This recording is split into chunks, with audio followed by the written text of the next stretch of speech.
Start. Yes. मी उमेश सिद्धराम धोटे, नायगावकर हदगावकर. आता नायगावकर हदगावकर म्हणजे हदगाव ही माझी कर्मभूमी धर्मभूमी आणि नायगाव माझं हे वडिलोपार्जित मूळ जन्मभूमी. तर माझ्या हदगाव आणि हिमायतनगर मतदारसंघातील तसेच नायगाव बाजार मतदारसंघातील माझे सर्व माता पिता बंधू भगिनी लाडक्या बहिणी यांना माझा आदेशच आहे. कारण मी आता आदेश देणार आहे. कारण मी वर्ष 2014 ते 2021 पर्यंत गटशिक्षण कार्यालय पंचायत समिती हदगाव या कार्यालयामध्ये 941 सहशिक्षक, 70 केंद्र प्रमुख, 17 केंद्र प्रमुख, 70 मुख्याध्यापक यांचा अधिकारी पदावर राहिलेला आहे. तर मतदार मित्र बंधू भगिनींनो, माझा असा एक आपला संदेश द्यायचा आहे की उद्याच्या दिनांक 20 नोव्हेंबर रोजी येत्या विधानसभा निवडणुकीमध्ये मी माझा तर उमेदवारी अर्ज दाखल केला होता. पण आता माझं दुर्दैव म्हणा की हदगाव मतदारसंघ आणि नायगाव मतदारसंघामध्ये माझा उमेदवारी अर्ज टिकला नाही. म्हणजे माझा अवैध उमेदवारी अर्ज ठरवण्यात आला आहे. कारण त्यांनी असं सांगितलं की तुम्ही वरिष्ठ सहाय्यक लिपिकवर्गीय या पदावर जिल्हा परिषदमध्ये सेवेत आहात. तुम्हाला तुमचं जर जिल्हा परिषद प्रशासनाने निलंबन केलं असेल तरी आपण जिल्हा परिषद सेवेतून निलंबन जरी असेल तरी आपल्याला काही जिल्हा परिषदेतून काढण्यात आले नाही किंवा बडतर्फ करण्यात आले नाही आणि आपल्याला निर्वाह वेतन हे मिळत असते 50%. तर आपण लाभाचं पद धारण करत आहात म्हणून त्यांनी भारत निवडणूक आयोगाला नियम सांगितले. त्यावर सुप्रीम कोर्टाचे काही नियम सांगितले आणि हे नियम निवडणूक निर्णय अधिकारी हदगाव आणि नायगाव या दोन्ही निवडणूक निर्णय अधिकाऱ्यांना मला सांगून तसे एक प्रत इंग्रजी आणि एक प्रत मराठी अशी 2 आदेशाच्या प्रती दिल्या.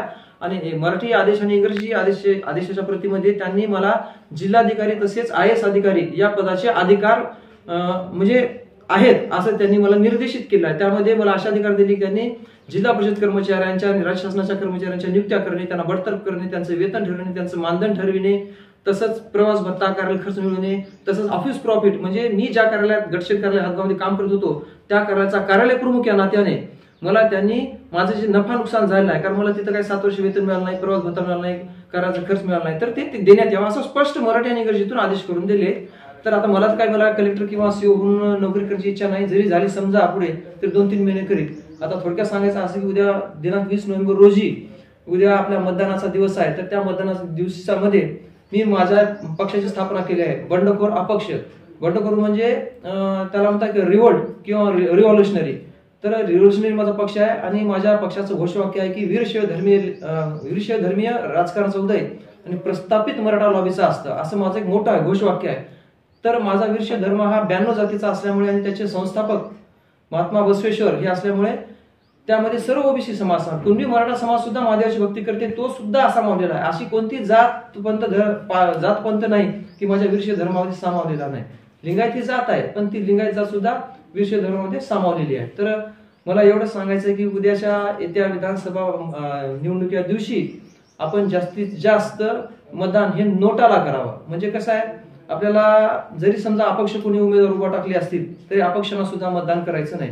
दुसरी गोष्ट, भारतीय राष्ट्रीय काँग्रेस असेल, 2 शिवसेना असतील, राष्ट्रवादी काँग्रेस असेल, त्यांनी जे काही प्रस्थापित मराठा लॉबीच्या लोकांना जे त्यांनी तिकीट दिलेलं आहे ते द्यायला नको होतं. मी आणि माझ्या समाजात पुष्कळ विरोध केला, पण त्यांनी काही देणग्या दिल्या त्या पक्षाला. मग ते देणग्या वगैरे दिल्यामुळे त्यांना तिकीट द्यायला लागले ते. तर आपल्याला उद्या जे हदगाव हिमायतनगर मतदारसंघाचे उभा टाकले बाबूराव संभाराव कदम शिवसेना शिंदेगड, त्यानंतर माधवराव निवृत्तीराव पवार जवळगावकर भारतीय राष्ट्रीय काँग्रेस, त्यानंतर तेथील अपक्ष, त्यानंतर नायगाव बाजार मतदारसंघाचे राजेश संभाजी पवार भारतीय जनता पार्टी, त्यानंतर मिनल निरंजन खदगावकर भारतीय राष्ट्रीय काँग्रेस, तसेच हे माधव संभाजी विभूते वंचित बहुजन आघाडी आणि इतर आणखी काही जे अपक्ष पार्टी, मी जेवढ्यांची नावं घेतली त्यांना तुम्ही मतदान करायचं नाही. मी काय म्हणतो पुन्हा म्हणतो, त्यांना या उमेदवारांना मतदान करायचं नाही. तुम्ही मतदान उद्या करायचं नोटाला. आता नोटाला मतदान केल्याच्या नंतर काय होईल, नोटा विजयी झाल्यानंतर हे प्रस्थापित मराठा लॉबीचे उमेदवार आणि ते राज्यस्तरीय पक्ष, राष्ट्रीय पक्ष हे त्या पक्षाचे उमेदवार हे 5-5 वर्षासाठी अपात्र ठरतील, म्हणजे ते घरी जातील. त्यानंतर त्यांचं डिपॉझिट जप्त होईल. त्यानंतर नोटा विजयी झाल्यानंतर राज्य निवडणूक आयोग पुन्हा निवडणुका घोषित करेल, पोटनिवडणुका. म्हणजे जवळपास 6 महिन्याच्या त्या निवडणुका घ्याव्या लागतील. त्यावेळेस मी स्वतः किंवा मी नामनिर्देशित केला वीरशैव धर्माचा एखादा उमेदवार नायगाव आणि हदगाव मधून नामनिर्देशित केल्यानंतर त्यानंतर ज्या मतदारांनी नोटाला मतदान केलेलं आहे त्यांनी त्या नोटाला मतदान करायचं, त्याला विजयी करायचं. मग त्यानंतर हे 2 वीरशैव धर्मीय आमदारांनी नामनिर्देशित केल्याच्या नंतर त्यांना मतदान करून विजयी करायचं. ओके, हे माझे आदेश. राईट.